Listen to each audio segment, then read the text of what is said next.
you have the smaller hole, and then you have this larger hole. You're going to take your threader, and you are going to put your finger over the large hole, thread the needle through the small hole down the shaft. You should have the needle down here at the bottom, and so you're just going to open it up, and you're going to place your yarn through the needle, and then you're going to pull it up through that smaller hole, and then you want to create a small tail. So this one's kind of long, so just from the bottom you can adjust the length of that tail, and I'm going to leave about that much, and that is how you thread your needle. Now to punch, you always want the opening of your needle to be facing the front, and you want the part where the yarn is flowing from to be trailing in the back. So you're just going to go in and just punch all the way down to the base, then you're going to pull up, move forward, punch down again. And so on the back side, you're creating loops, and the tension in your fabric is holding your yarn in place. So you're just going to punch down, pull up, want to maintain contact with your fabric, move up, and punch down again.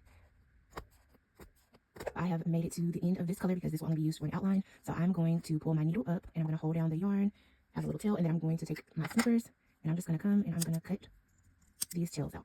This is what it looks like over here. These are the loops that we've created. Okay, so in each dot, we're just going to do 3 punches. We're going to go 1, 2, 3. And then we're going to pull up, hold, and then snip it off.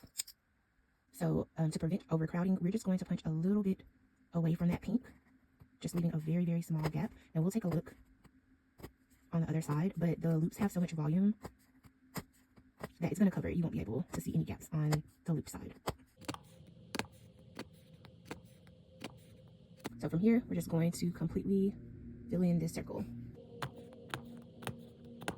And so now we're just going to pull up, and this is our stitch side, which is actually going to be covered. This is the side that we're going to be displaying. So let's clean up over here.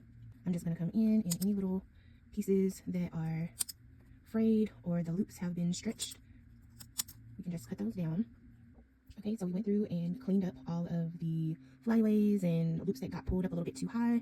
So this is what our back looks like, and this is the part that is going to be laying upwards. So it's going to be our front. Let's go ahead and take it out of the hoop. So we're just going to use the indentions left by the hoop as a guide for us to cut